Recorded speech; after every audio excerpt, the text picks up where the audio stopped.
Hi everyone, my name's Joe Mitchell. Since you're looking at this video, you probably live or have ancestors who resided near Boyertown. That is why I wrote and published the History of Boyertown in 2022.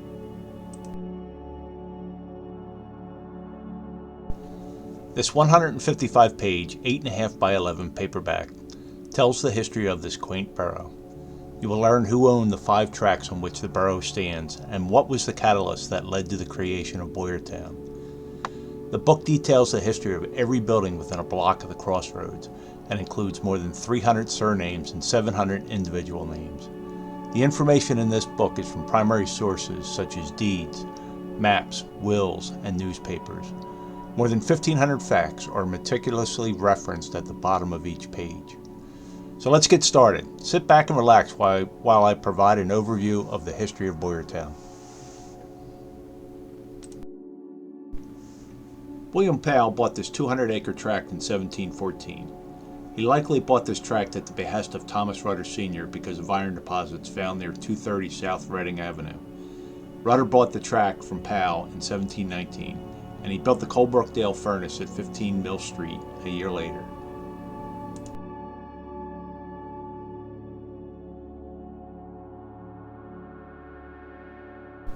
Thomas Rudder Jr. bought this 500-acre tract in 1718. It was adjacent to the furnace tract.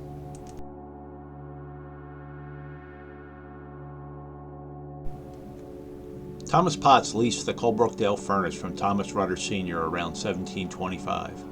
A year later, he bought this 250-acre tract and built a home that likely stood at 4th and Chestnut Streets. In 1730, Thomas Potts leased, with intent to buy, the western 200 acres of Thomas Rudder Jr.'s 500-acre tract. He built a brick home known as Pompadickon that still stands at 167 South Ironstone Drive.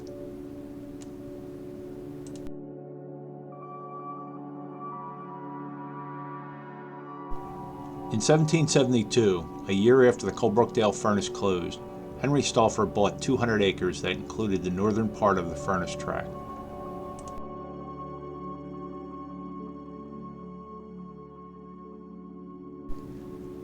The catalyst that created Boyertown was put in place in 1790 when Henry Stauffer sold land to the Mennonite congregation. They built a meeting house on a 1-acre lot that stood along Reading Avenue.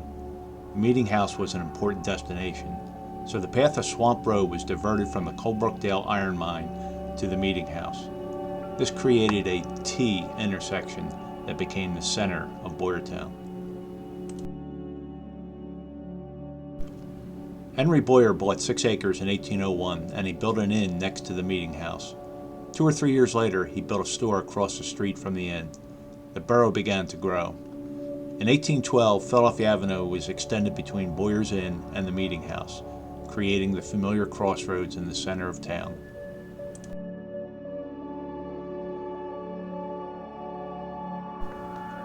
The northwest part of Boyertown came from a 250-acre tract bought by Stephen Crumrine in 1771.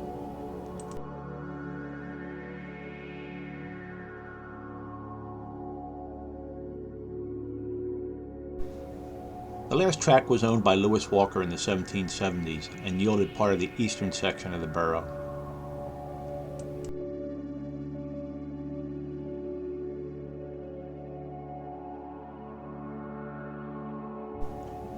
The borough of Boyertown, made from these 5 tracts, was incorporated in 1866.